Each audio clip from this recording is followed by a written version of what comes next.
And welcome to the 2024 53rd Assembly District Candidate Forum. My name is Monique Robles, and I'm the President and CEO of the Pomona Chamber of Commerce. Today's forum is presented to you by Cal Poly Pomona, the Pomona Chamber of Commerce, the NAACP of Pomona Valley, and the Latina Roundtable of Sacking River Valley, Pomona Valley.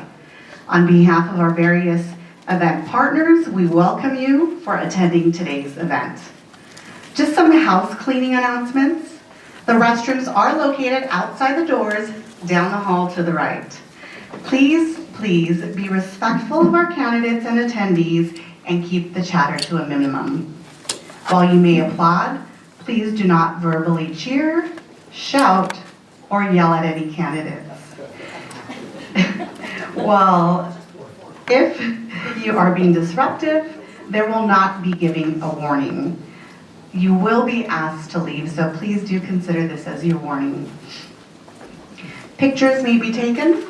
However, we ask that you not use flash photography. Also, if you please would not obstruct the middle here because we are live streaming. The questions for the candidates have been submitted by the public and selected by the event planning committee. We will not be accepting any questions from the audience.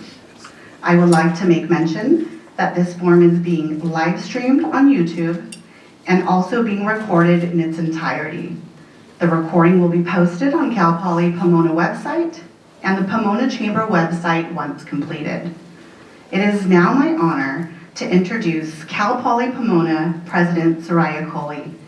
Dr. Soraya M. Coley is the 6th president of the California State Polytechnic University of Pomona, an accomplished educator and administrator with 4 decades of experience in higher education. Dr. Coley is the first woman and first African American scholar to be named president of the university.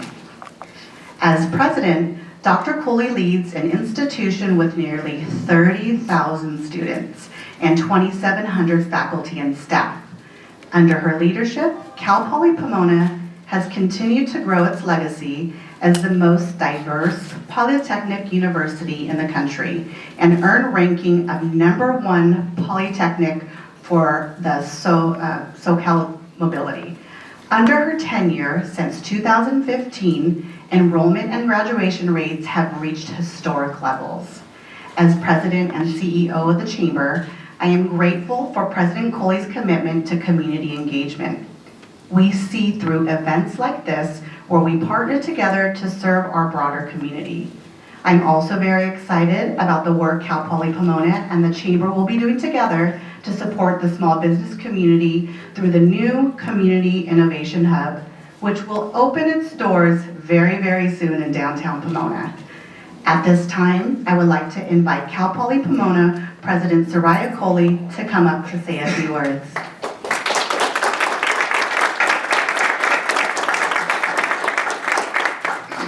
Well, let me just say that I am just thrilled to welcome you and have you be here at Cal Poly Pomona.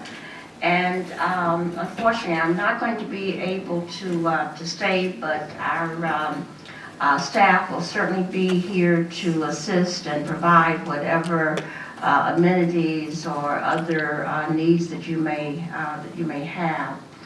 As some of you may know, I grew up in the town of Goldsboro, North Carolina, at a time when segregation was the law of the land. It was a time when the color of my skin determined where I could live, where I could go to school, where I could eat with my family, and where I had to sit on the bus. And I remember walking into a Woolworth's when I was a young girl and asking my mother why we had to take our food to go. Why couldn't we sit at the counter with others where there was another little girl sitting? And why did we always have to come through the back door?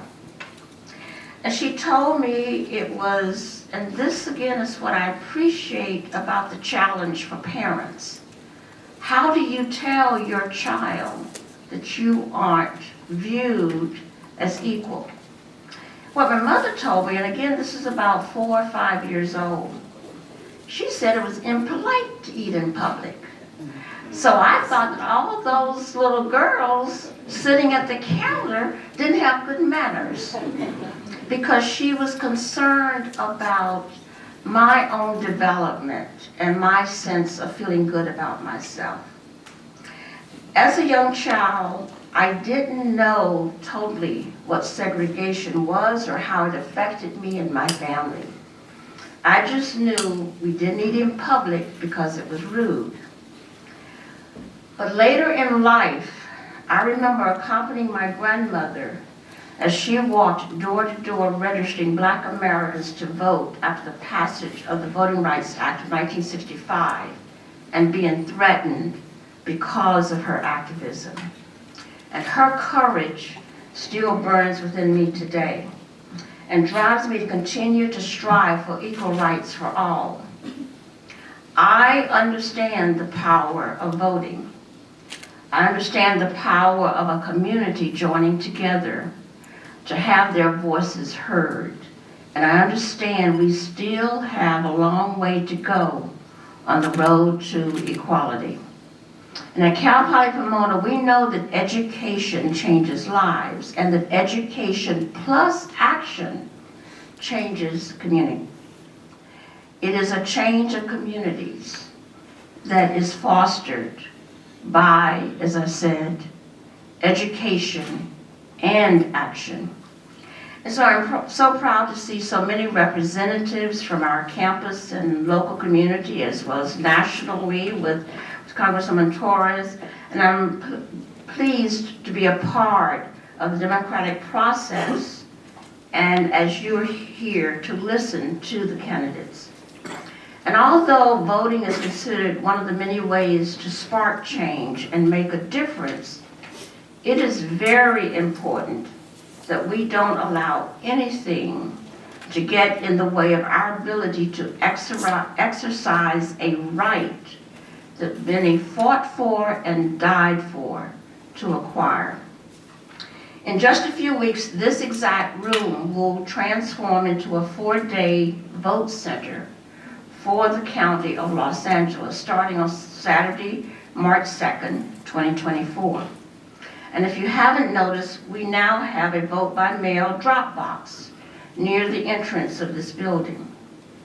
And with so many options to exercise your right to vote on campus, I hope this also means that this will not be the last time I see you on campus.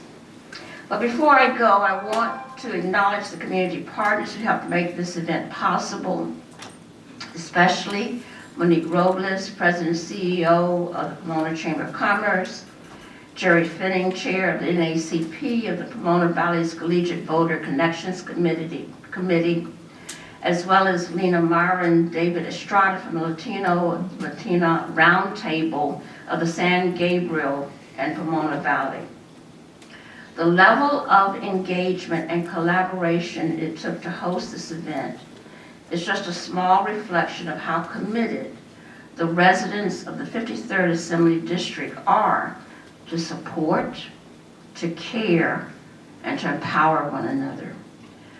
So on behalf of the entire Cal Poly Pomona community, thank you for being here, and thank you for making the time to learn more about this important election.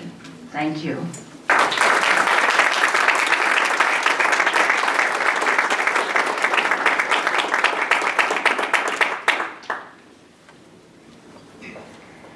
Thank you, Dr. Coley, for the warm welcome and empowering words. Now I would like to introduce your moderator for the afternoon, Ms. Jill Hargis. She is the Associate Vice President for the Faculty Affairs at Cal Poly Pomona.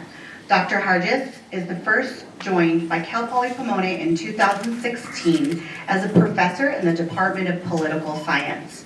Prior to her current role, she served as the department chair on the Cal Poly Pomona's Academic Senator, representing the College of Letters, Arts, and Social Sciences. Dr. Hargis, please take it away.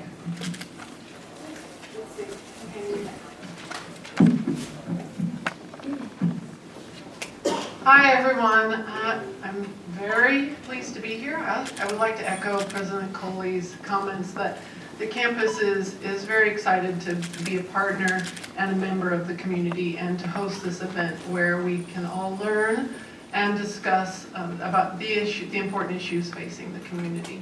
So I will do my best to ask as many questions as possible. Candidates, please know that any personal attacks will not be tolerated, including in your opening and closing statements. We ask that you stick to the issues and nothing more, and violators will be subject to dismissal from the forum. Candidates, you will be given 3 minutes for an opening statement and will have up to 2 minutes to respond to each question. Each candidate also will have 2 minutes for a closing statement in reverse order of the opening statements.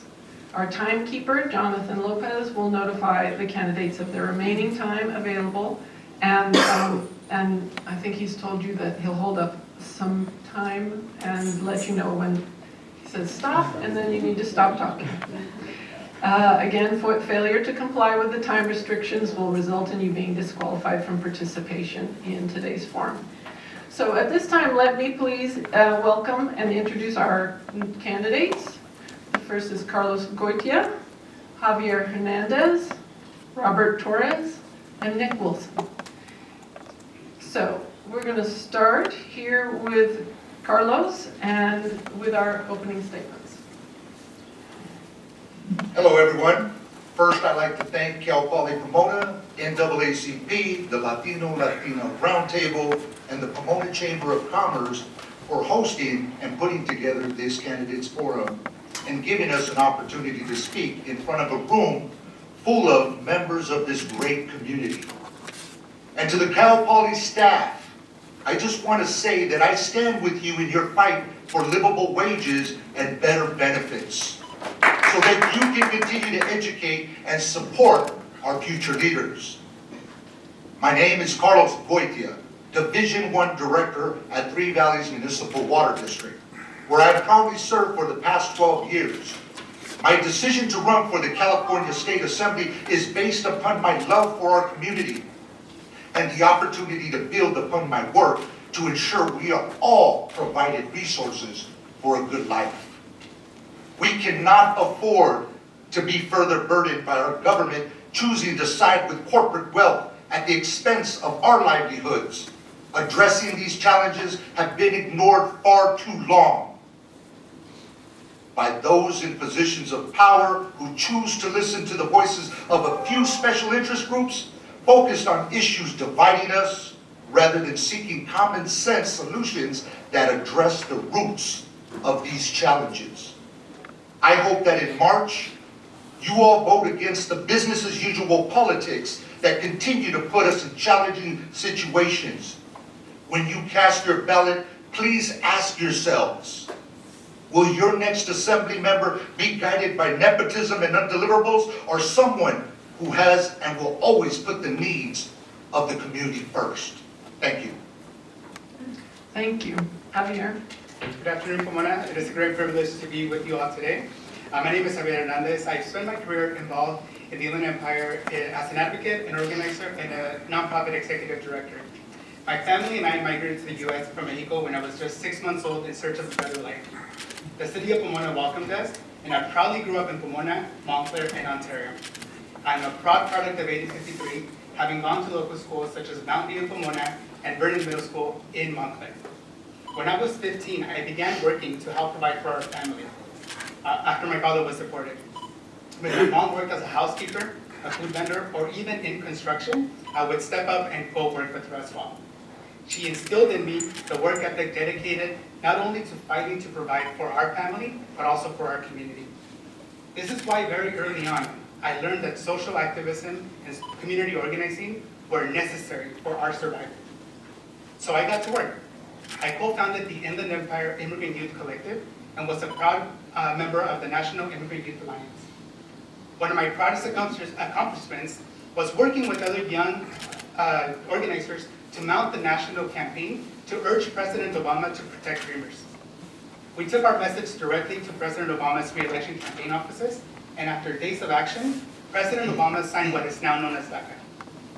This work led me to the Inland Coalition for Immigrant Justice in 2015, the nonprofit for which I have been executive director for nearly a decade.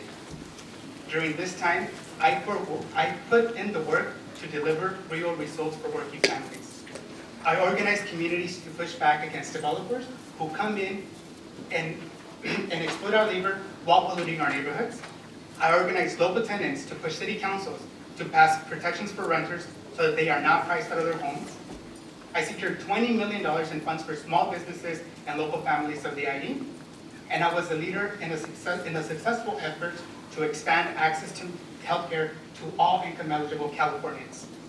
I have seen the endless potential of communities of AD 53, and now I'm running for state assembly to bring our movement for progressive change to Sacramento. As your assembly member, I promise to fight for you and stand up against the special interests that seek to put their profits over working people like you and me. I have a proven record of leadership across communities in the Inland Empire. And together we will take the most diverse coalition to the state assembly to fight for affordable housing, universal health care, good paying sustainable jobs, public safety, and a more equitable and prosperous California for all. Thank you. Thank you. Robert? Thank you very much. Really appreciate everybody coming out and taking time out of your busy day to attend this forum. First thing, I want to thank Cal Poly Pomona and all the community partners who help bring the community together. This is very important, especially during a time when big energy and big tobacco are working hard to influence this election. Candidate forums like this are absolutely crucial in order to keep our community informed. So I want to thank Cal Poly Pomona and all the community partners for doing that. I'm Robert Torres, father of two boys, Anthony, Julian, 8 and 2. I'm a council member from the city of Pomona, and I work for the city of Fontana. Like many of you, I work 2 jobs just to pay for food, gas, and put a roof over my family's head. I'm running for assembly because California is headed in the wrong direction. The cost of living is too high, wages are too low, and there's not enough housing and mental health programs to support our community. On the city council, I've dedicated my career to fighting for better wages, building more housing, and fighting to ensure that your tax dollars are being spent wisely. I introduced the first ordinance in the nation that would have raised the wages for hospital workers at Pomona Valley Medical Center. I took on the LA County Board of Supervisors and the Fairplex when they killed 2 girls and had 250 drug-related arrests and overburdened the entire region's trauma centers. I led the effort to build the first homeless shelter in the entire San Gabriel Valley, which is housing hundreds of people and is bringing police, firefighters, and mental health workers together to address the situation. I passed the DREAM Act resolution to support the undocumented community to protect them from ICE and radical extremists. I'm endorsed by the California Democratic Party, the California Labor Federation, and a bipartisan coalition of mayors, council members, and local elected officials from this region who are dedicated to working together to move the Inland Empire forward. Please vote for Robert Torres for Assembly. Thank you so much. Thank you. Good afternoon. Thank you to Cal Poly Pomona and to the organizers of this event. I am very grateful. I'm very grateful for all of the you guys that are here, engaged, to my friends, family, to my wife. Thank you.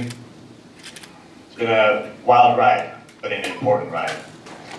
And I'm a husband, I'm a father, I'm a member of this community, and I never intended on getting into politics. I was a police officer for 13 years, and when I was a detective, my role, my responsibility was to disrupt and dismantle large-scale organized crime groups, white supremacy organizations, domestic terrorists, foreign national organizations, to protect our communities. And our cops, our law enforcement community, are heroes. And they need to be supported. And I think that we have all seen in this room, irrespective of what political affiliation you have or what side you're on, California's in crisis. It's absolutely in crisis because of failed policies, and it's as simple as that.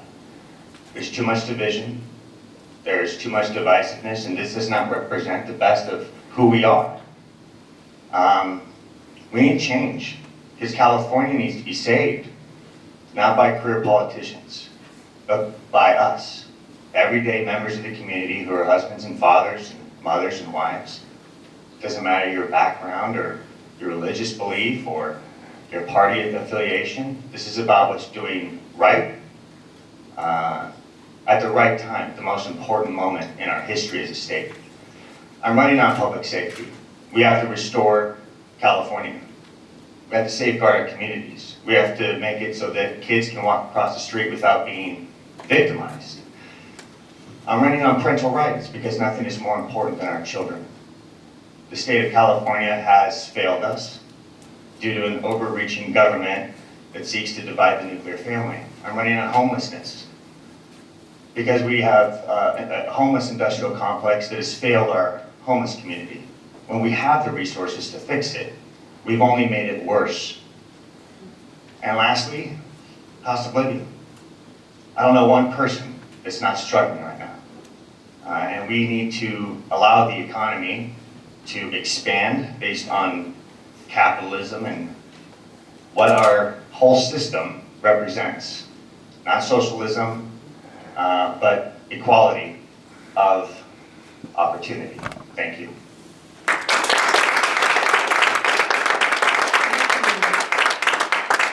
Next, I'll be asking questions, and we'll have an opportunity for each candidate to answer, and they'll have 2 minutes each. We're going to take turns who answers the question first, and I'll indicate, and we'll go in alphabetical order. So, the first question, we're going to start with Javier, and the question is, the questions come from the community. In the past decade, several movements to address social injustices compelled organizations across the country to make diversity, equity, and inclusion initiatives a priority. However, more recently, the nation is seeing a significant shift in how major corporations, K-12 schools, and college campuses are addressing DEI issues. In 2023, more than 20 states considered or approved new laws taking aim at DEI, even as polling nationally has shown that diversity initiatives remain popular. What are your views on how to best promote fairness and access for people from all backgrounds in California? As a social justice organizer and director of the Inland Coalition for Immigrant Justice, I have always emphasized the importance of our intersectionality and diversity. I have the unique experience of being the only candidate that is LGBTQ and an immigrant. This experience has taught me that the only way to promote fairness and access is to begin with the understanding that some communities are more vulnerable to discrimination and prejudice. We need to build a society that promotes equity and collective justice that isn't blind to our differences, but recognizes historical and systemic wrongs that can be corrected. Schools in minority communities continue to be underfunded. Low-income and BIPOC communities are disproportionately polluted. These are all issues that DEI initiatives help bring awareness to. And by continuing to encourage organizations to take on this social responsibility, we can create a more equitable California for all. Studies show that businesses that promote diversity and equity statistically perform better and have greater competitive advantages. We know that diverse educational settings result in better student performances and enriched school experiences. This is why I will always support initiatives that promote diversity and equity, and why I am proud to be endorsed by organizations that share those values, like Equality California and I United. Thank you. Robert? Thank you very much. Well, I'm just going to refer to my experience on the city council. With the historic investments with the bipartisan infrastructure bill, American Rescue Plan, and the CARES Act, as council member, I funded many diverse organizations, local nonprofits. I helped support the NAACP. I helped support the LGBT community in Pomona. I funded the homeless shelter. The best thing that we could do to promote more equity and fairness is to include the parents and the students in the decision-making process, and to not cower down to extremists that are using wedge issues to divide our community. I'm dedicated to working with Democrats and Republicans, school board members, administrators, counselors, mental health professionals, and community leaders to help address the situation. And I'm looking forward as Assembly member to holding roundtable discussions in every single city that I'm going to represent. And in an effort to listen to them and understand the issues and introduce legislation that will benefit them. Thank you. Thank you. Nick? Thank you. Well, I love diversity. I think diversity is part of the fabric of our country, and I think that, you know, being a Caucasian male, yo hablo español, hace mucho tiempo sin hablando, pero tengo que practicar mi español a little bit more. Diversity is important. It's who we are. I don't think that there's anyone that does not want to celebrate diversity. But I'm also a fan of Dr. Martin Luther King, and he, you know, had a dream, he had a vision that we all adhered to, he wanted for this country. And it was that he wanted his children to be raised in a nation where his children wouldn't be judged by the color of their skin, but the content of their character.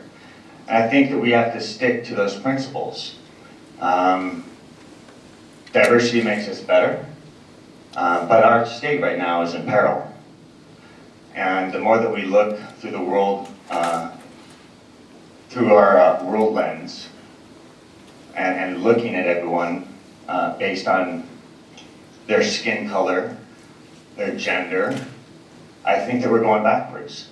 I think we're going backwards.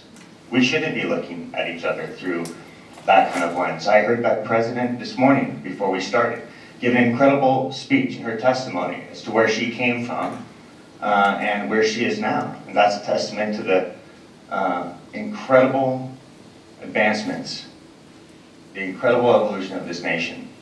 She wouldn't be here today if we continue to be looking at each other through the lens of color. Thank you. Thank you.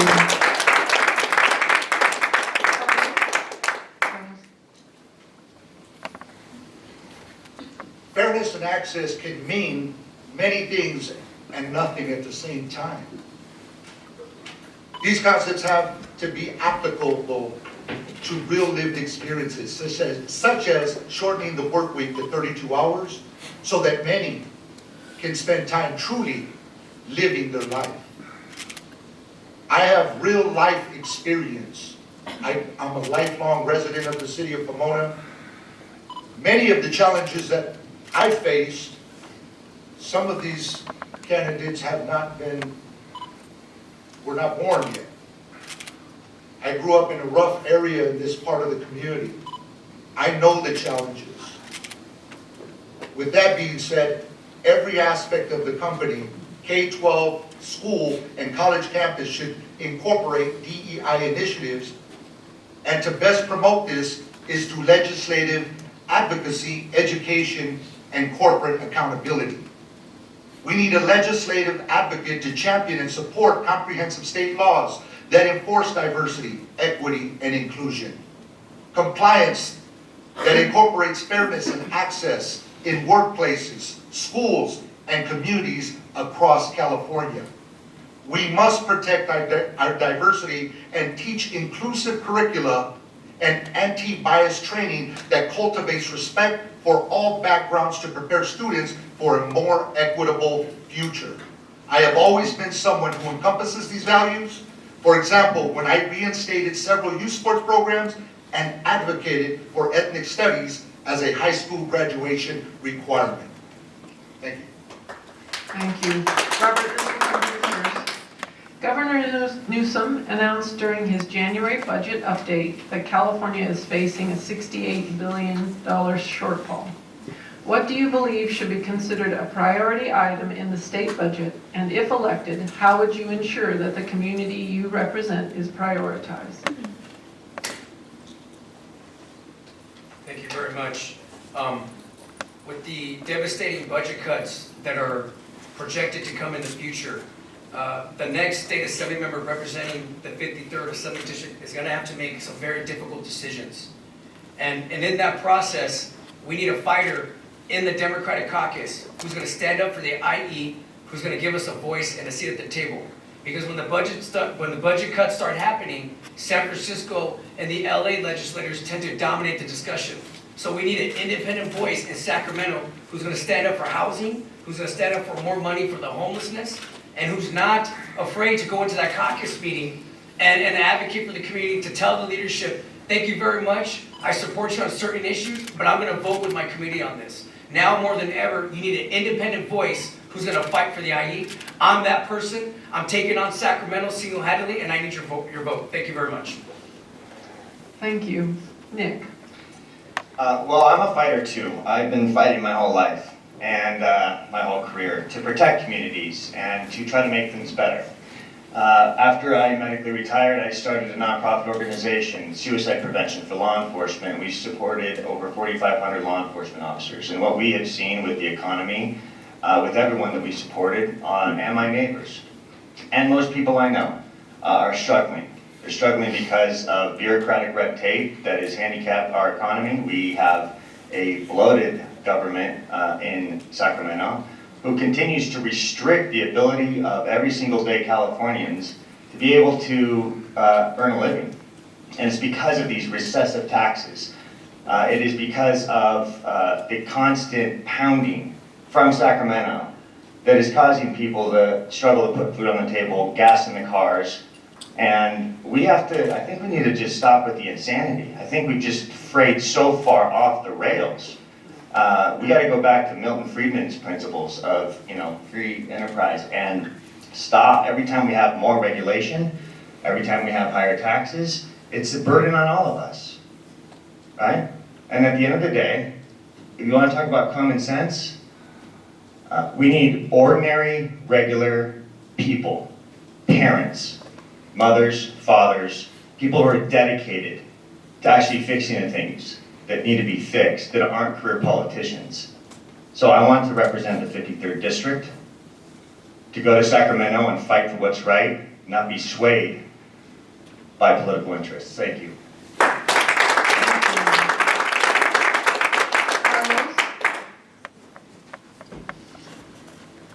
Everyday life must stop being a struggle for the working class. Bringing resources back to the district to accomplish this requires prioritizing education, healthcare, and essential services in the state budget. We should ensure equitable distribution, ensuring that our needs are prioritized.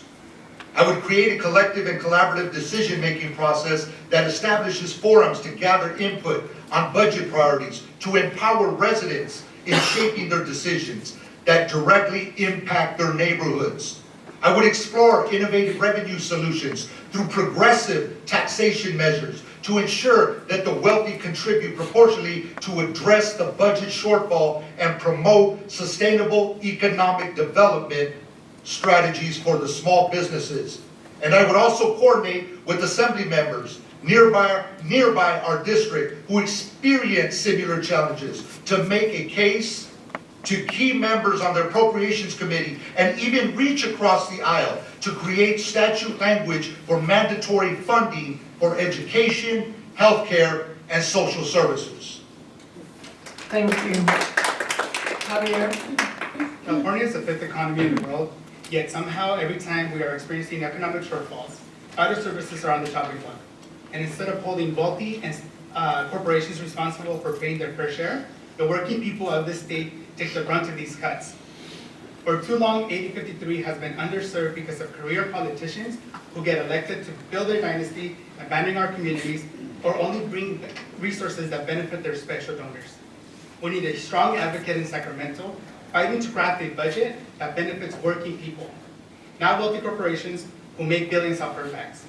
I will always prioritize funding for the vital resources our community, our small businesses, and our schools depend on. I promise now to never vote for a budget that makes cuts to public education, social services, and healthcare. And I have already proven my leadership to do this. During the pandemic, I worked to secure $20 million to support local small businesses and low-income families. And now I am proud to have refused to take a dime from big developers, big corporations, including big oil and pharma, because I will not be accountable to them.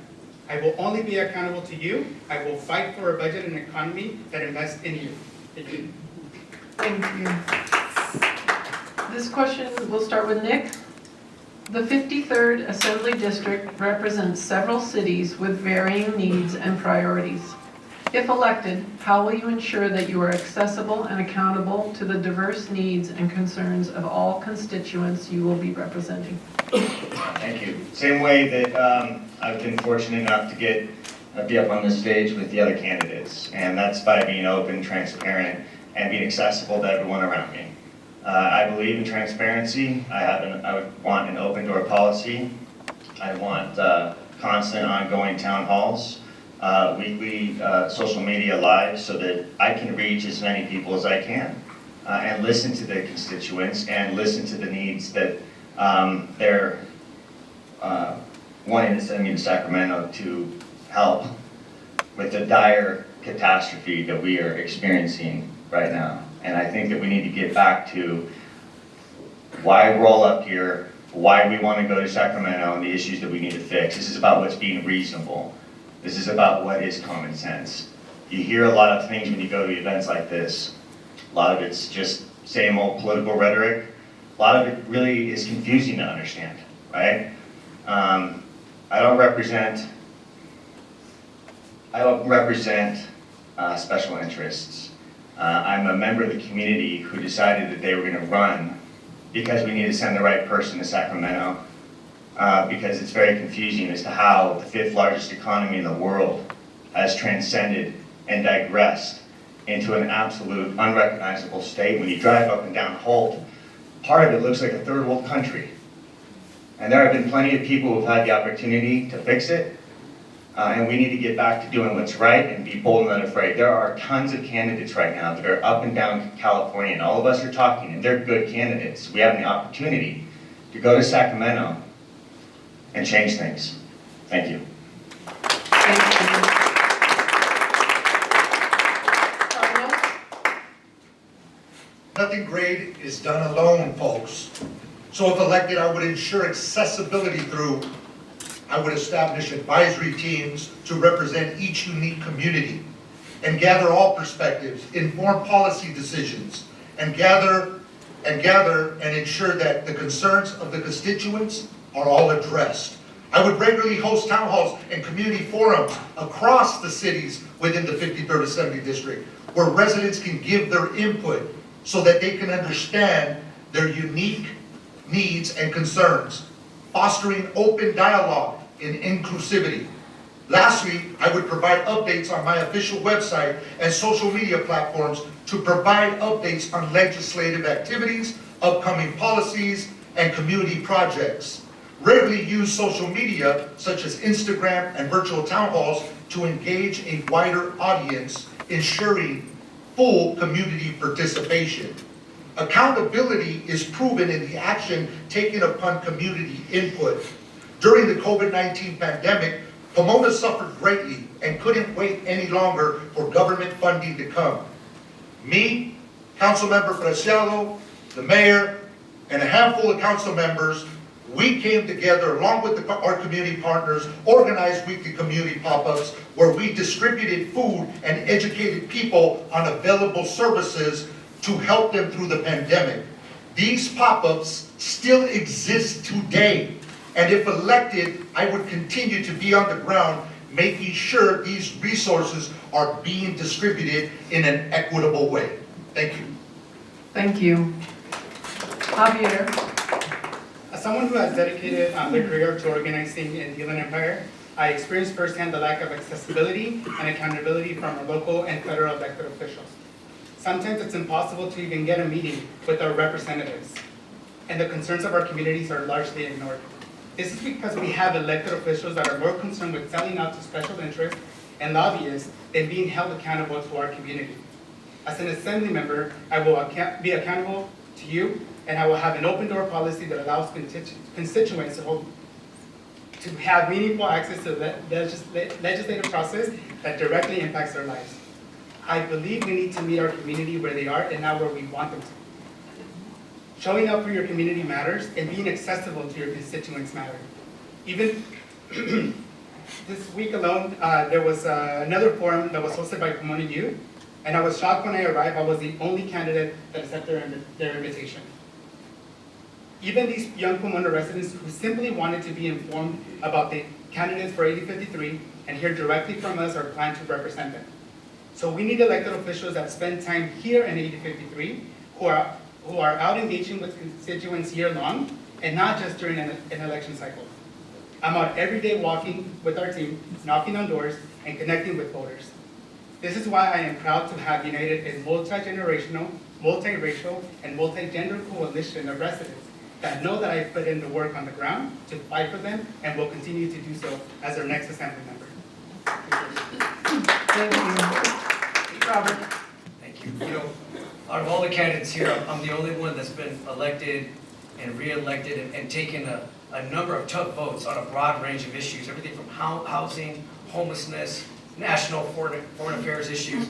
A lot of candidates can get up here and say they could be bigger and greater than Robert Torres, but at the end of the day, until they're on the hot seat, until they're an elected official and they're being accountable to all sides, you can go out and say anything you want to say.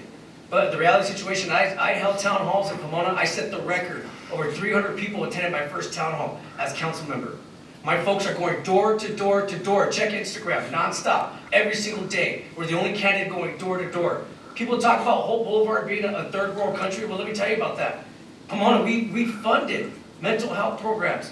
We've zoned our core real estates of housing. But the surrounding cities, San Bernardino County Sheriffs, Laverne PD, I got them on video bringing the homeless to Ganesha Park in Pomona. So everybody needs to do their part, not just the city of Pomona. Everybody likes to point the finger at us, but the reality situation is we're the only ones fighting in the region. Our town, Pomona, has been a shining example to the San Gabriel Valley and to the Inland Empire on how to get things done. And guess what? Now the city of Fontana is doing the same thing too, and all the surrounding communities are working together. So remember, everybody can say that they can do things way better than me. But the reality situation, until you're in that hot seat, until you're talking to all the people, and you're accountable to your promises, it's an entirely different situation. I can tell you that being an activist, going door to door, making promises, every single I can tell you, and then being sworn in as a council member, you know, I realized right then and there I didn't have the magic wand that I thought we had.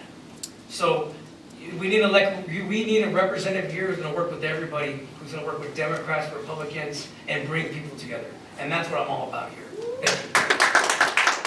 Thank you. Question number 4, we're going to start with Carlos. According to the 2022 U.S. Census data, 99.8% of all businesses in California are small businesses. These businesses represent about 48% of the state's workforce. How do you plan to support local businesses and promote economic growth in the district?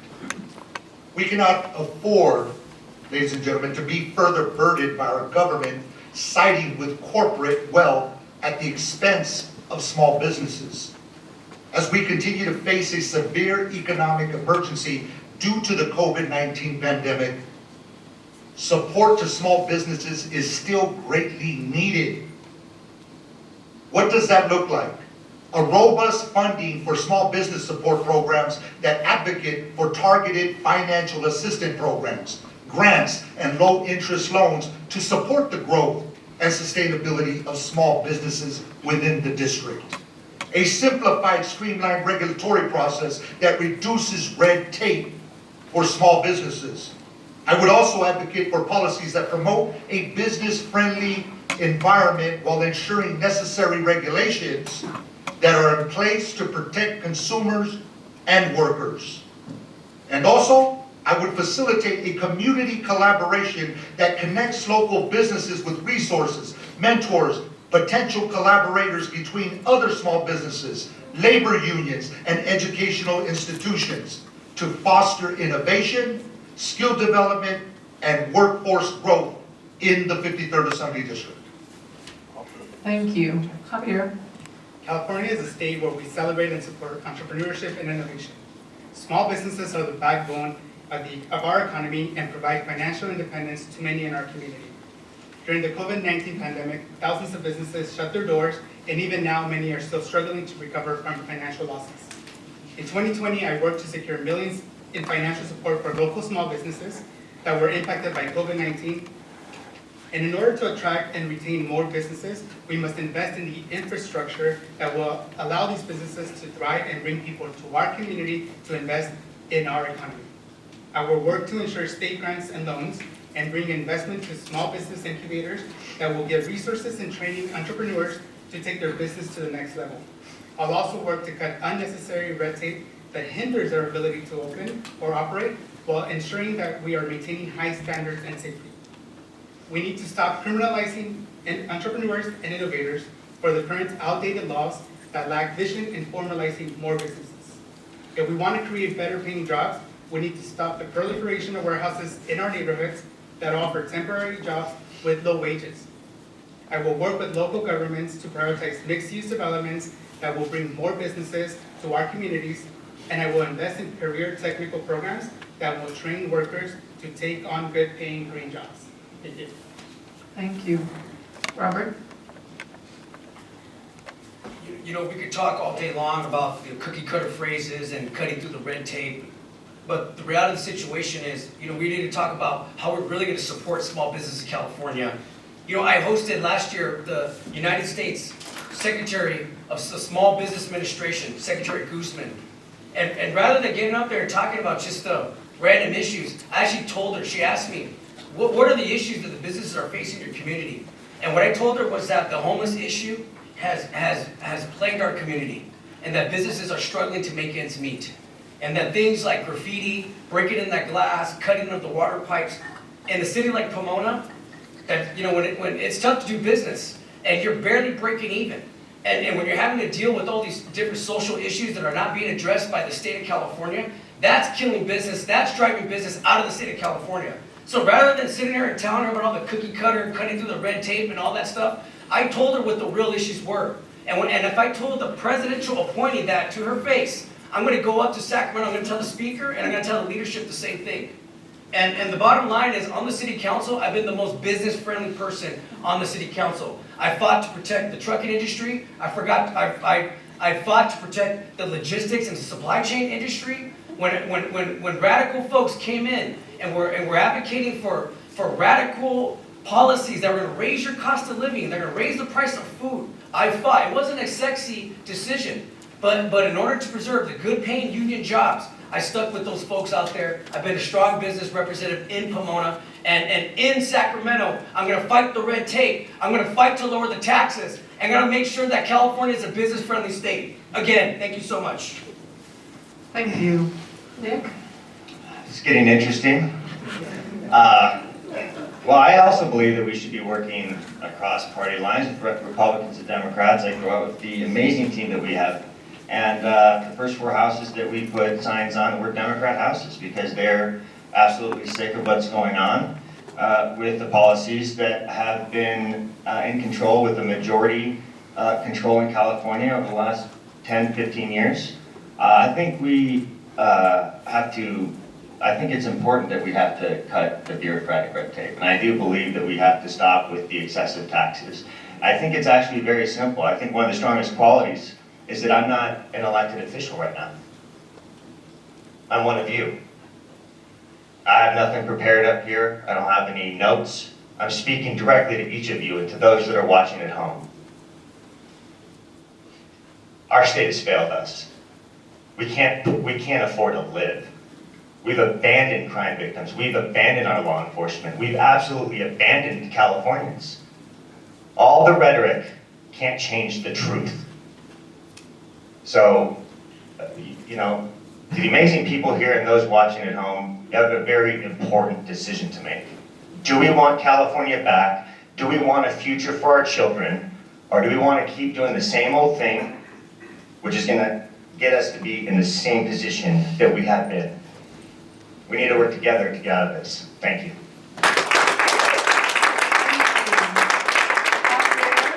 This question comes to you first.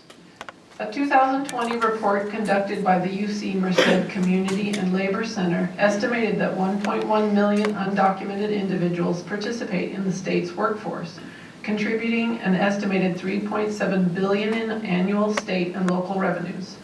While their work contributes to the state's economy, they are restricted from accessing essential state resources like unemployment, insurance, and disability benefits. What is your position on extending these resources to the undocumented population in California? I have dedicated nearly 16 years to advocating for undocumented workers and their families to get their fair share. I strongly believe that immigrants who are key contributors to our economy should have access to the resources they pay into and help sustain. I already have a proven record of leadership fighting for this. I was a leader in the successful efforts to extend access to healthcare to all income-eligible Californians, regardless of citizenship status. And let me give you an example of why this is important. 72% of California farm workers are undocumented. During the COVID-19 pandemic, they risked their lives working to ensure that we had food on our table. And they also kept working so our economy could keep going. Yet they had no access to health services. They did not have the luxury to work from home or to stay home. But the system still denied them vital relief that they needed. Beginning this year, the state of California will now offer those undocumented workers access to Medi-Cal because of the work of advocacy organizations, some that are here as well. At the start of the pandemic, I am proud to have co-founded the Safety Net for All Coalition, along with other organizations, to advocate for extending unemployment benefits to undocumented workers. In partnership with the state, we provided temporary disaster relief to immigrants during the pandemic, and in the State Assembly, I will continue to fight to expand access to social safety net programs for all income-eligible residents of California to ensure that the most vulnerable in our communities get their fair share. Thank you. Thank you. Robert? Thank you for the question. We talked about on City Council, I worked on the DREAM Act, passing that, working with the City Council to ensure that our police department wasn't working with extremists and ICE. I think it's important to know that the residents know that as a Assembly member, I'm getting a lot of questions asked on, do I support expanding resources, healthcare coverage for the undocumented? And the answer is absolutely yes, I do. And the reason for that is because undocumented people pay taxes like you do. When they go and they put gas in their tank, when they go to the store and they're buying food, they're paying taxes. So maybe they shouldn't be afforded all the healthcare coverage that maybe you as an American has, but they do invest into the tax-based system and they should have some form of coverage. And as a Assembly member, I'm committed to doing that. We need to bring them out of the shadows.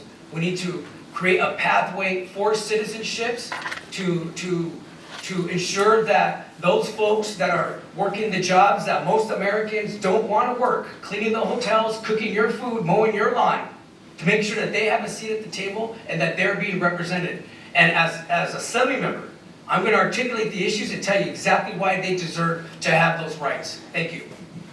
Thank you. Nick? Are we really going to ask Californians and people who are already here to foot the bill? Yes. Well, she's a congresswoman, she can do that apparently. Yeah. Ladies and gentlemen, we have Used to be in a horrible. Let the candidate answer the question. Not Chino Valley Thank you. Unified. Thank you. Robert. Sure. Torres, grow up. Quiet. Hey, No. so let's be better than. Ask people to leave if we can't keep quiet. All right, we're good. We both. Ma'am, can I answer the question? Yes. Okay. Please. You guys look, the people of District 53 and the people of California deserve better. And they're hurting. They don't need to see 4 people up here fighting. They want to be fought for, right? The answer is very simple. Okay? The answer is very simple. I think we need to put the people that are here working hard first. And there's homeless people that are on the street right now. Many of them are veterans. You're not going to ever see me bash law enforcement. See, all these things are very commingled. The economy, the homeless crisis, the public safety nightmare, they're all interchangeable. And it's going to require someone that understands how to fix the community, because I spent my whole life protecting communities, okay? And businesses are fleeing because there's a crime crisis, because we've created a culture of lawlessness, with AB 109, Prop 47, Prop 57. The decertification now of public safety communities is going to be an absolute crisis for law enforcement, which is going to also continue to hurt our communities. And so I think we have to get very serious very quick. Thank you.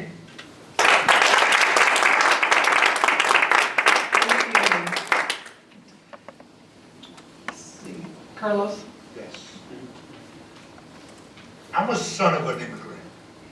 And I have a hard time with that word immigrant, especially when you're indigenous. I am indigenous to this land. Most of you are maybe from European descent. And yet you're here making a livable wage, living the American dream. Well, it's time that our people enjoy that American dream as well. The resources are not handouts, they are hand-ups. And my platform revolves around providing hand-ups for everyone, regardless of their background. This means having inclusive social safety nets that ensures all workers, regardless of immigration status, that they have access to vital support during challenging times. This also means implementing community outreach and education initiatives to inform undocumented individuals about available resources and their rights with the help of local organizations to provide outreach programs, ensuring that the vulnerable populations are aware of and can access the assistance that they need.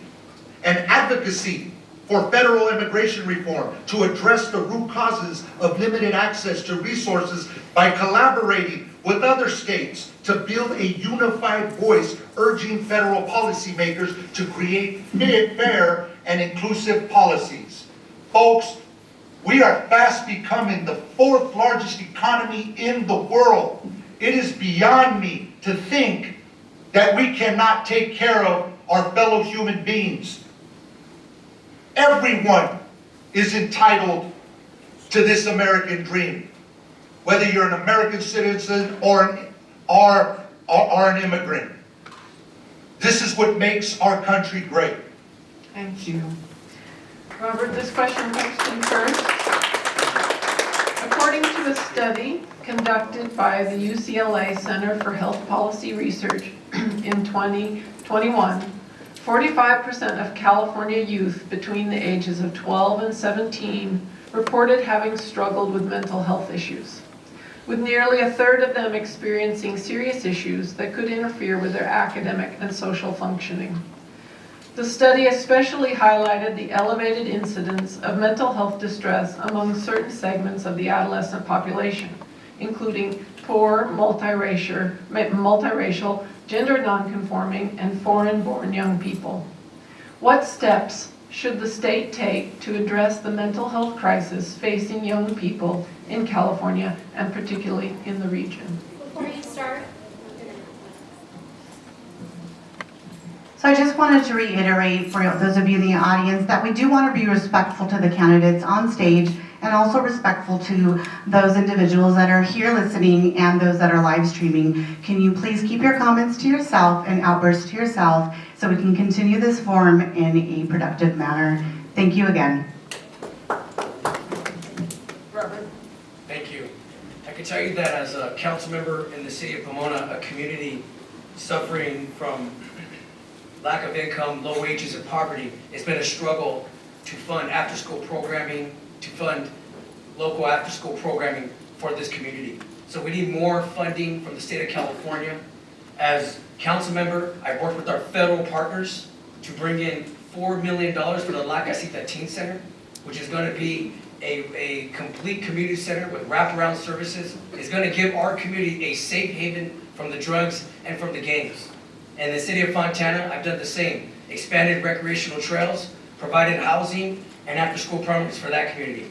I believe that a good place, housing, and a solid income for the parents is the root of all causes, and that we can address the mental health crisis, we can address lack of jobs if we increase wages, if we provide a house over people's heads, and we support our local communities here who have been disenfranchised, like in the city of Pomona. We provide more money to the community in the form of direct investments, like the CARES Act, like the American Rescue Plan, when we saw a record amount of dollars of federal money being invested back into our community. We need the state of California to step up too. Thank you.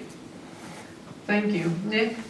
I think mental health right now is a crisis in California and the nation. And I think that we're seeing a lot of contributing factors that have impacted the mental health of our youth and probably everyday Californians, because we have seen a state in, we've seen a capital that has been reckless in their public policy.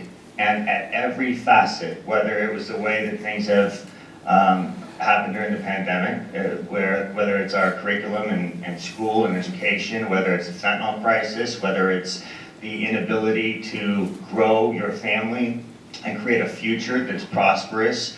I think all of these things are stressing families out.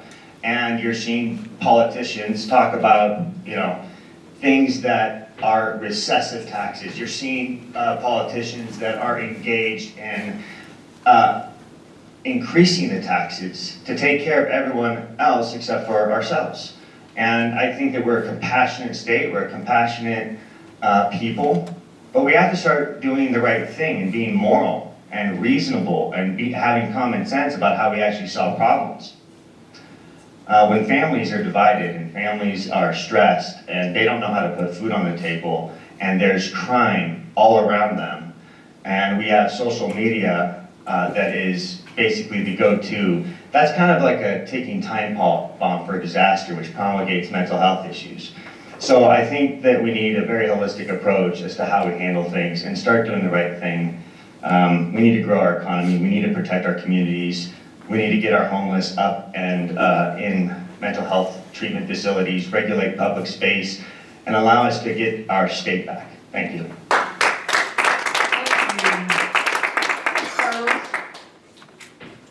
There is no one-size-fits-all approach that will address mental health issues within our youth, so we need to expand community-based mental health services to meet the youth where they're at and culturally sensitive and address the unique needs of diverse populations with input from local youth organizations. We also need robust funding for mental health programs within schools, ensuring that trained professionals are available to support our students. And lastly, we need to make investments in early intervention and prevention that identify and address mental health issues in their early stages, particularly in the underserved communities. Thank you. Javier? I know the importance of having access to mental health care and support. For many of our youth, the only way they actually have access to mental health services is through their public schools. That is why I will fight to provide more funding to public education so that schools are able to hire more mental health professionals that are equipped to respond to this crisis. California is already moving in the right direction by allocating more than $4.6 billion to expand youth access to behavioral and mental health care. We need to make sure that there is equitable investment for ensuring that there's significant funding for schools and health centers in underserved communities. But more than this, there is also a reality that cannot be ignored. There have been a wave of attacks on young people, especially LGBTQ youth, by right-wing extremists who have weaponized school districts to pass policies to terrorize LGBTQ youth. Sometimes we think of this as something that is happening elsewhere in the country, but this is happening here in 1853 in the city of Chino. We need to be vocal against these attacks, and I am the only candidate that has stood with LGBTQ students in Chino to speak out against these dangerous policies being pushed by school board members. Young people deserve to be supported and respected. We need to continue giving our Attorney General the power to take on rogue school boards that are passing policies that hurt students' mental health, and we need to pass legislation that creates stronger protections for people of color and LGBTQ youth in education. California can be a model to the rest of the country on how we can deal with mental health issues, and we need to be bold. We need bold leadership in Sacramento that will fight for universal health care so that all Californians have access to the services they deserve. Thank you. Thank you. comes to you first. In 2006, the state legislature passed landmark legislation requiring California to reduce its overall greenhouse gas emissions to 1990 levels by 2020 and 40% below 1990 levels by 2030, and appointed the California Air Resources Board to develop policies, ultimately including the state's cap-and-trade program, to achieve this goal. Since then, additional laws have advanced through the state legislature to address what many consider a global climate crisis. What are your priorities for addressing climate change and environmental issues at the state level, and how do you believe they impact our district? Yeah, I love the environment. I think that we always should be focused on new ways to keep the environment clean, clean water, clean air. But I also believe, I keep hearing the word extreme. And I think it's an extreme idea to believe that California should be responsible for fixing the world's environmental issues that we have. I don't think that that is reasonable, and I do believe that that is impacting the ability for families to put food on the table, and I believe that we have been taxed into an oblivion to push ideas that don't serve our best interest. That is not to diminish the importance of the environment, but I think we have to start getting reasonable. I also believe that there's, in the midst of now hearing multiple times right-wing or extremist, there's only one candidate that is before you today that actually dedicated their life and protecting communities by working to combat extremism. And that is a very fundamental issue. I think that we are very lackadaisical in how we throw terms around. I think that's important because I actually fought against Nazis and I put them in jail for life. I also don't believe that it's extreme to want to protect our children or prevent the state from making it so that there are secrets being kept from parents. And that doesn't mean that you're anti-LGBTQ. It means that you support being a good family, supporting the nuclear family. And under the Chino Valley School Board, I think that they've displayed leadership in the entire country to protect our children. And you want to protect mental health, you want to protect families, you want to make it so that we can get our country back and our state back. It means getting rid of the politicians that have destroyed it.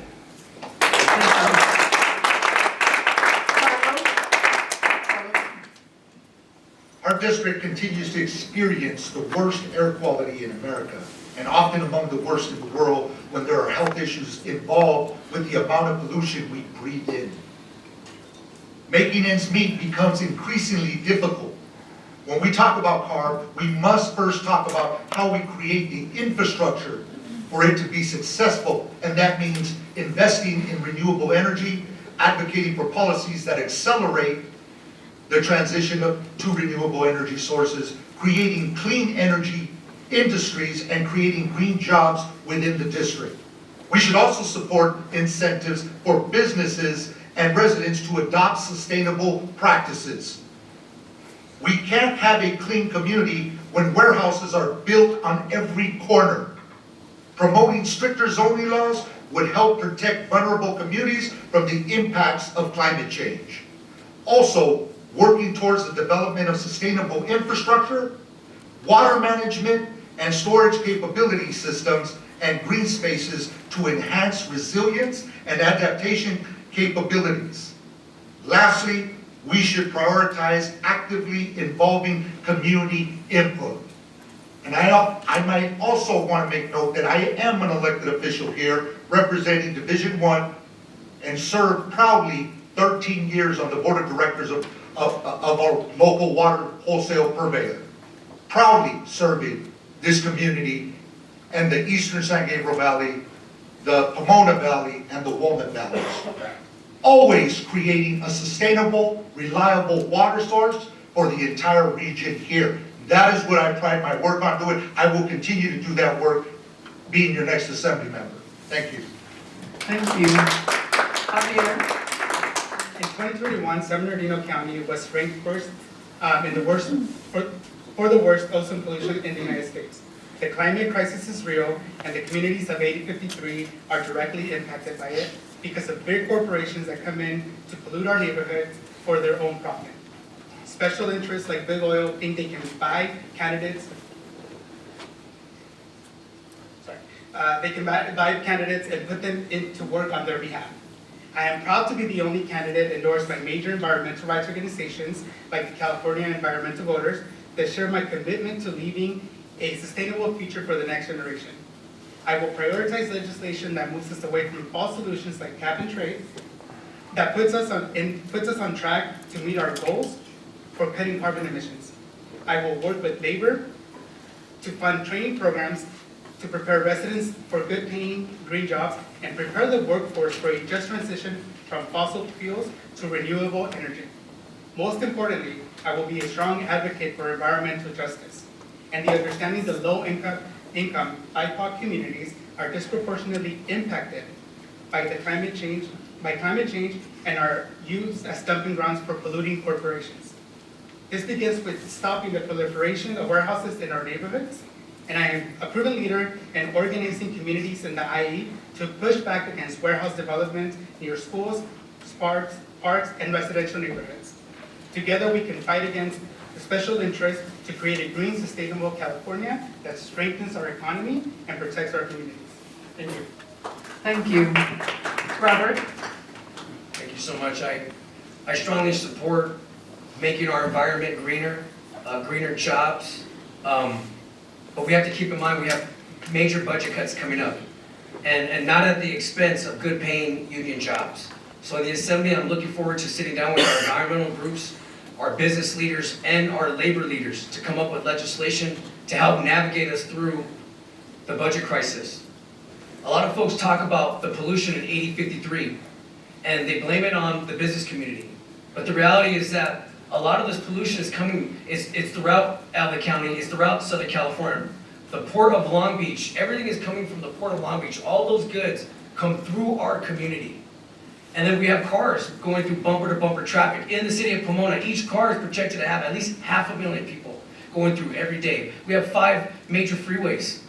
That's millions of cars every single day, bumper-to-bumper to traffic. So there's a greater issue at stake. It's people who are sitting in traffic.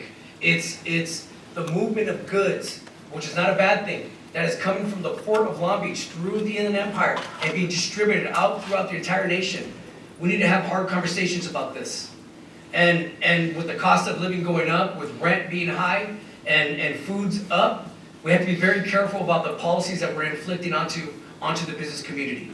Now, on the city council, that doesn't mean that I haven't fought for environmental policies. I fought for environmental impact reports when they were none. I took on the LA County government, the Fairplex. I made them do traffic studies and environmental impact report when they didn't want to do it. I even made them pay $1.5 million to the community. I formed a local community board. I did not give that 1.5 to some nonprofit paying themselves salaries. We appointed a local commission. And when I was a kid, when I was in college here, in 2009, I killed that transfer station on a 3-3 vote. It failed because of me, and as a result, it became a better project. It was an environmental impact report was conducted because it had to go to the city council. Vote for Robert Torres. Thank you. Thank you. Carlos, this question we'll start with you. It's our final question, and then we'll have time for closing comments. Some consider homelessness to be a statewide issue. While cities have proactively attempted to enact policies and initiatives to support people experiencing homelessness, they are still grappling with various concerns raised by local constituents. Despite these efforts, many believe that more needs to be done. Do you believe that the state is allocating sufficient resources to address community concerns at the local level?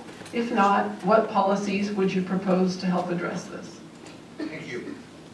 California must do much more to allocate resources and be required to include local input, which means legislation that provides incentives for cities and counties to collaborate on regional solutions to homelessness. This should be introduced with the goal of creating standardized, evidence-based policies and guidelines for addressing homelessness at the state level. Increase state funding for local homelessness initiatives via comprehensive review of the state budget to identify opportunities through a specific fund or grant program to support cities in implementing tailored solutions, such as turning closed factories and schools into homeless housing with wraparound services. Folks, homelessness is not exclusive to the city of Pomona or the 53rd. This entire state, this entire nation is actually struggling with homelessness. It isn't until we start putting more money into people's pockets to stimulate the economy and putting more money into mental health services, because the homeless issue is multifaceted. It isn't just a one fix-it solution. There's no silver bullet to it. But I can assure you, as your next state assembly member, I will fight to make sure that we get the resources to tackle this multifaceted challenge with those experiencing homelessness. We need somebody that's going to tackle it who understands what that is. Thank you. Thank you. Javier? Growing up and experiencing housing insecurity, being a paycheck away from becoming unhoused, I know that this issue is far too common for working class families in our district. The state needs to take more responsibility in addressing the homeless crisis that keeps getting worse and not continue to shuffle responsibility.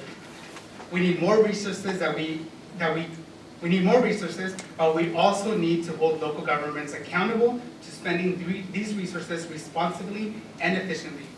Just last year, the San Bernardino County supervisors returned over $4 million to the federal government because they failed to allocate these dollars to nonprofit organizations that work with unhoused people. As an assembly member, I will fight to get our fair share of resources to ensure that cities and counties are well equipped to address the homeless crisis adequately and humanely, but also that they are held accountable to this work. My plan to address the housing crisis has three major components. First, I will fight for protections for renters to protect them from being priced out of their homes and prevent homelessness through measures such as rent stabilization, tenant associations, and community land trusts.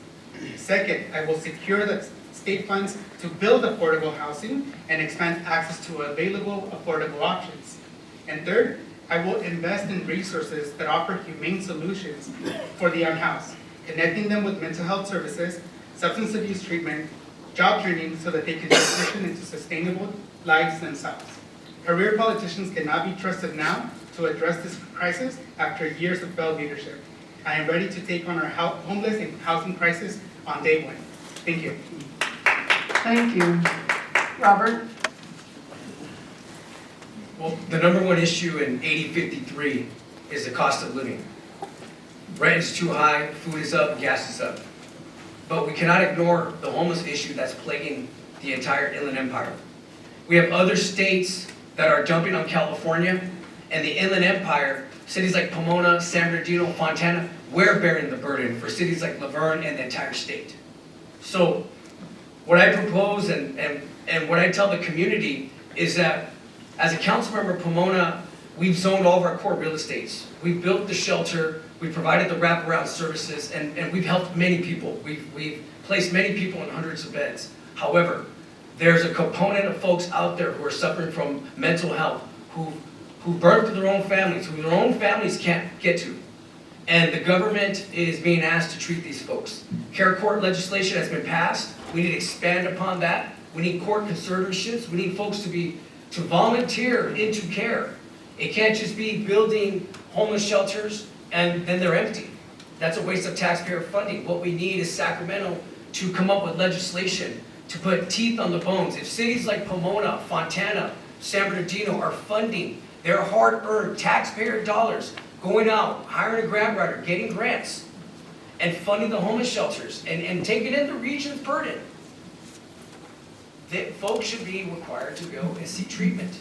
And if it's a volunteer basis, great.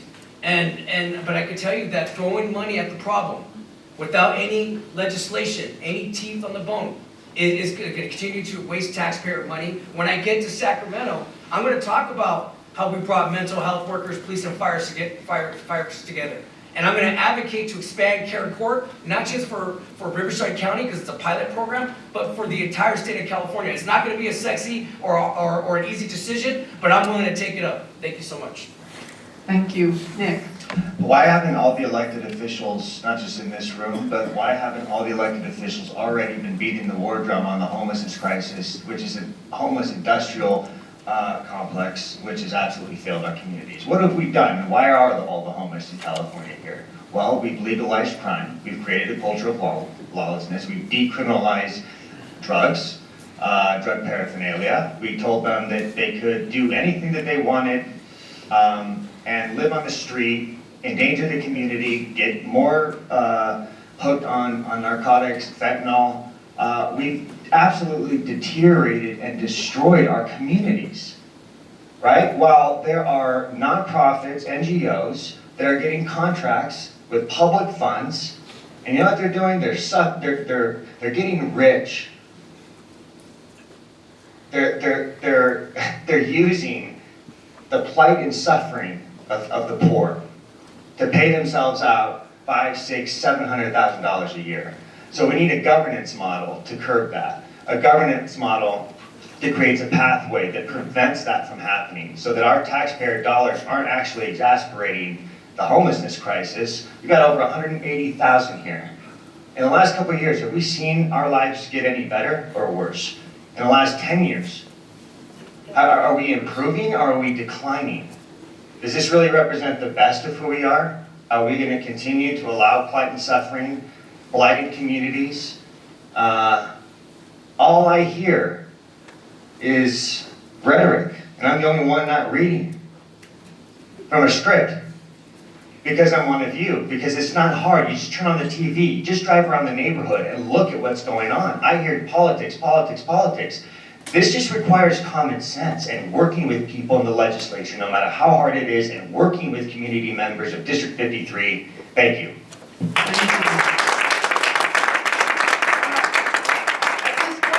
Each candidate will have 2 minutes to give closing remarks. We'll start with Javier this time. Thank you all for your time today. Thank you for joining us, for folks that are here, folks that are watching us online. 8053 deserves a leader that will fight for working families. And I have proven to be a leader that will always do what is right, what is fair, and what is just. I hope to earn your support, and I hope that you all can join us in talking to your neighbors, talking to your family members about our campaign to make history, to elect the first Dreamer to the California State Legislature that will fight for working class families. Check out our website at hernandezforassembly.com, and if you have any questions, I will be sticking around at the end. We'd love to have conversation with folks. Thank you. Just want to take this opportunity to thank everybody for listening, thank the organizers for bringing our community together. I really appreciate you allowing the candidates the opportunity. And then I also want to thank the candidates for coming out and having the courage to share their views, share their ideas. Not all the candidates are here, and that's unfortunate. So I do commend them for doing that. This election is absolutely pivotal. We have big oil, big energy, tobacco, you name it, all the special interest groups that are working to buy this election. Yesterday, they parked in front of my house, they brought a whole crew, they campaigned my whole neighborhood. The bottom line is we're going door to door, we're knocking on the doors, they know it, right? And the point I ask you is, what kind of elected leader do you want?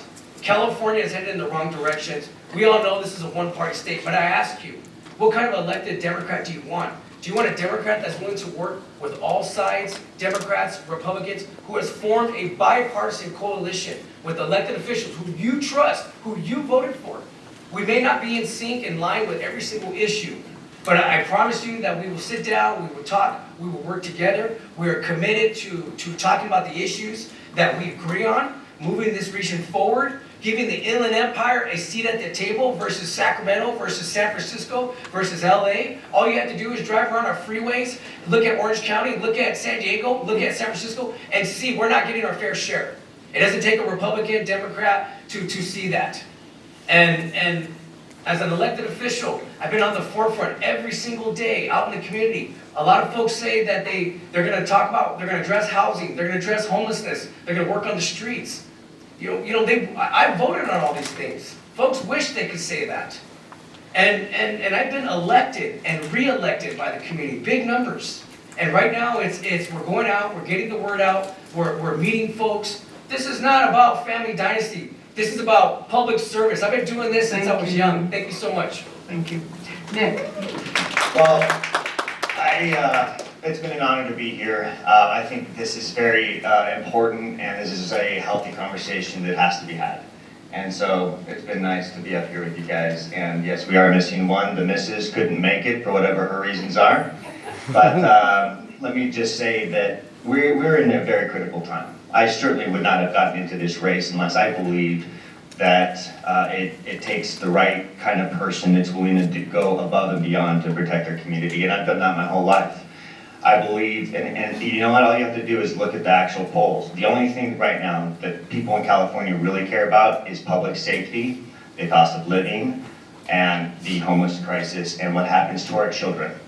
Nothing is more important than making sure that they have a future, and that we don't have government that comes in the way of how we raise them, how we teach them.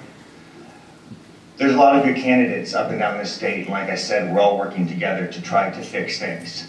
A lot was said today, and I think we should go back and really consider who you want to go to Sacramento. I'm not a career politician. I can't be bought and paid for. I spent my life dedicated to public service. I fought extremism, and I've seen evil. But nothing is more evil to me than seeing politicians in Sacramento knowingly and willingly involved in being complicit and creating destructive policies and legislation.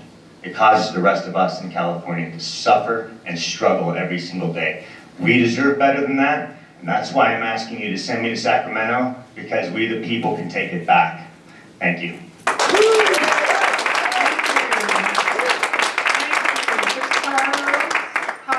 Robert and Nick for making the time to come and answer our questions. We appreciate your time.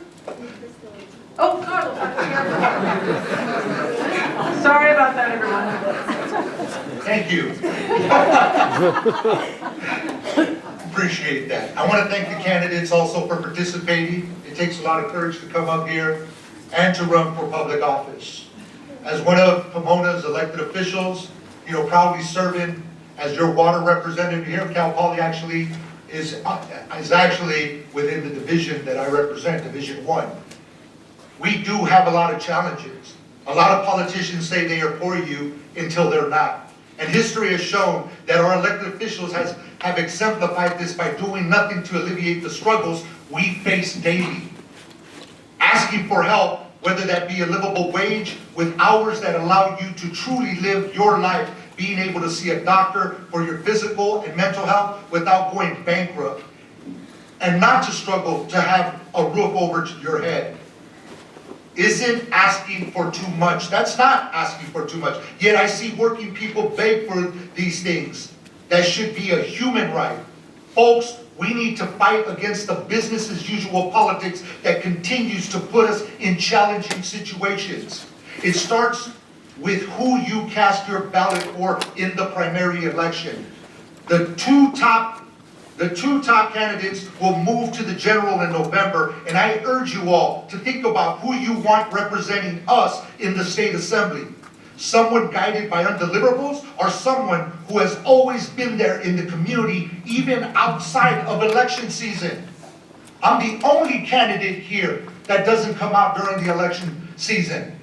I have a proven track record. When it comes to LGBTQ issues, I've been in the front lines. When it comes to ethnic studies, I've been in the front lines. When it's become for social issues, I've been in the front lines. I've always been in the front lines for the people, for the working class. And I'm the only true labor candidate, 25 years plus as your labor candidate. I will fight for you. Vote to elect Carlos Goytia to the state assembly. Thank you. We appreciate your willingness to come and talk with us, as well as your willingness to serve. I'm going to let Monique say a few closing comments. Again, thank you on behalf of all of our partners. Once again, candidates, thank you for your participation. Please feel free to network amongst one another outside of the building. And as well, voting is a privilege, so exercise it on March 5th. Thank you all for joining. idea